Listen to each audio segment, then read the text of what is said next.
नमस्कार, मैं हरि, आप देख रहे हैं डिजिटल न्यूज झारखंड। आज जानते हैं झारखंड के प्रमुख खबरों के बारे में। इससे पहले से छोटी सी निवेदन की वीडियो को एक लाइक अवश्य कर दें। आपका लाइक करना ही हमारा मेहनत का फल होता है। तो चलिए शुरू करते हैं आज की पहली और बड़ी खबर से। रामगढ़ में 40,000 वोट से जीती एनडीए तो हेमंत सोरेन सरकार को बड़ा झटका। दरअसल आपको बता दूं कि झारखंड के रामगढ़ उपचुनाव में एनडीए को बड़ी जीत मिली है।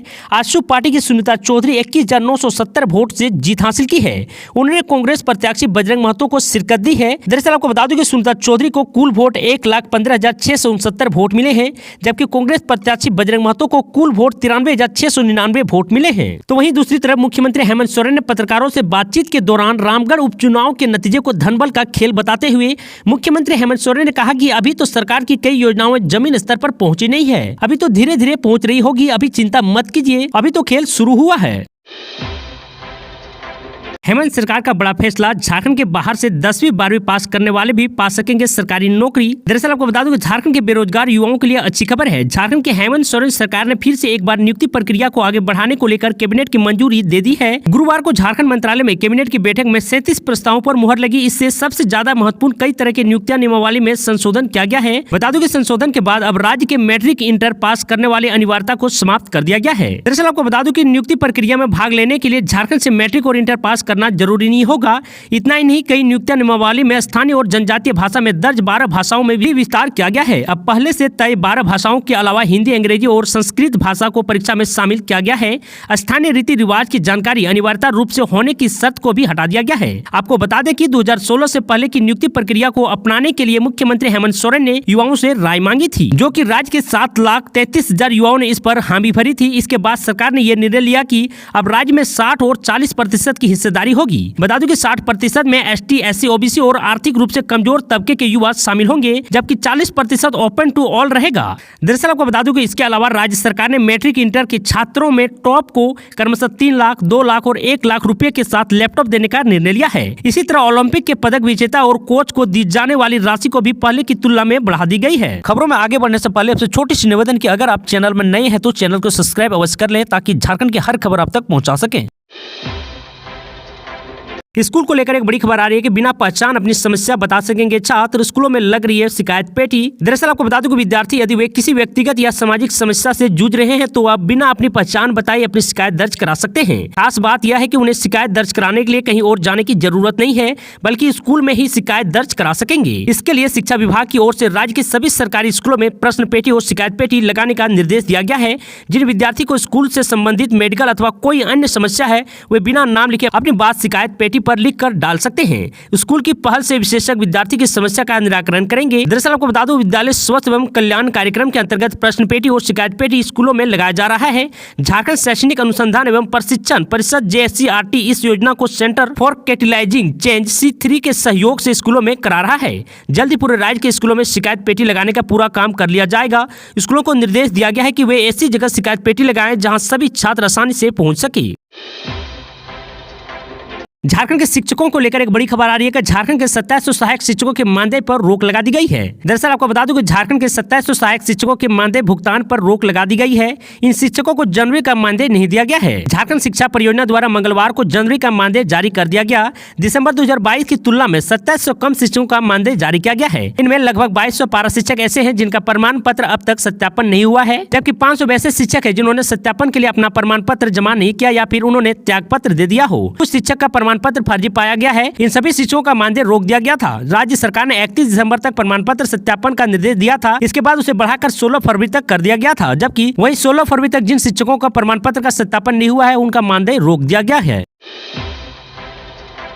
झारखंड में देवघर और मधुपुर में 3 CNG स्टेशन तैयार। दरअसल आपको बता दूं, देवघर और मधुपुर में 3 CNG स्टेशन तैयार हो चुके हैं। इन CNG स्टेशन से गाड़ियों में सस्ती दरों पर गैस मिलेगी। देवघर में भी गाड़ियां गैस से चलेगी। बता दूं, देवघर में CNG का 2 रिटेल आउटलेट बनाए गए हैं, जिनमें कुंडा स्थित भारद्वाज पेट्रोल पंप व जसीडीह मनिकपुर स्थित जुबली पेट्रोल पंप शामिल है। तो वहीं मधुपुर में लोअपोला रोड स्थित पेट्रोल पंप में CNG स्टेशन बना है। तीनों CNG स्टेशन में गैस सिलेंडर, नोजल, पाइप व मशीनों को इंस्टॉल कर दिया गया है। दरअसल बता दूं, अप्रैल तक तीनों CNG स्टेशनों से ग्राहकों को गैस वितरण शुरू करने का लक्ष्य निर्धारित किया गया है। CNG से गाड़ियां चलाने के लिए CNG किट लगाने पड़ते हैं। बता दूं, इससे सस्ती दरों पर CNG से लंबी दूरी का सफर किया जा सकता है। तो वहीं 4 पहिया वाहनों की कई कंपनियां अब इन दिनों CNG की गाड़ियों को मार्केट में उतार रही है। झारखंड में कैबिनेट की बैठक में दुर्गा सोरेन यूनिवर्सिटी, नए मॉडल डिग्री कॉलेज एवं अटल वयो अभ्युदय योजना पर मुहर लगी। दरअसल आपको बता दूं, झारखंड मंत्रालय में सीएम हेमंत सोरेन की अध्यक्षता में कैबिनेट की बैठक हुई, जिसमें दुर्गा सोरेन विश्वविद्यालय विधेयक 2023 के अनुमोदन की स्वीकृति दी गई है। आपको बता दूं, झारखंड दुकान एवं प्रतिष्ठान संशोधन विधेयक 2018 को वापस लेने की स्वीकृति दी गई।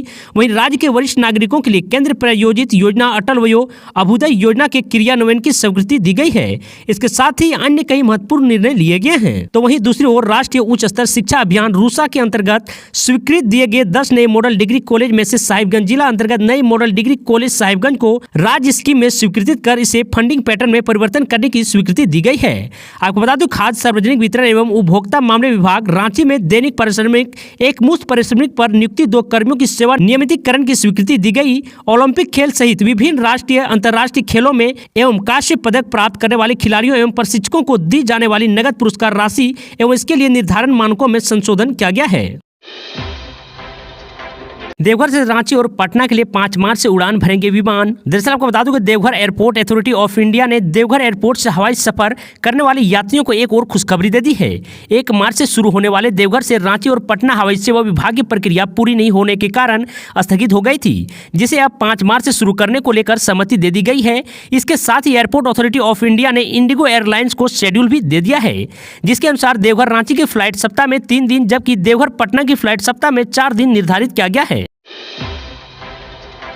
रामगढ़ में जीत से एनडीए के लिए आसान हुई 2024 की राह, तो वहीं हेमंत सरकार की बड़ी मुश्किलें। दरअसल आपको बता दूं कि रामगढ़ विधानसभा उपचुनाव में एनडीए ने बड़ी जीत हासिल की है। अनुमानों के मुताबिक ही भारतीय जनता पार्टी और आशु गठबंधन ने झारखंड की महागठबंधन सरकार को बड़ा झटका दिया है। भारतीय जनता पार्टी के लिए यह जीत कई मायनों में खास है। रामगढ़ की जीत ने एक तरह से यह साबित कर दिया है कि एनडीए ने हेमंत सोरेन सरकार के खिलाफ चल रही सत्ता विरोधी लहर को बखूबी भुनाया है। आपको बता दूं, इसका फायदा भी उठाया है। रामगढ़ में मिली जीत से इस बात की भी तकदीर होती है कि एनडीए ने प्रदेश में बेरोजगारी, विधि व्यवस्था, महिला सुरक्षा, स्थानीय नीति विधेयक और मुख्यमंत्री की व्यक्तिगत विश्वसनीयता में कई कमी का लाभ उठाया है। सवाल यह है कि क्या यह जीत बीजेपी के मिशन 2024 में फायदा पहुंचाएगी? तो गौरतलब है कि 2024 में मई जून के महीने में लोकसभा के चुनाव होंगे। इसके ठीक 6 महीने बाद विधानसभा के चुनाव होंगे।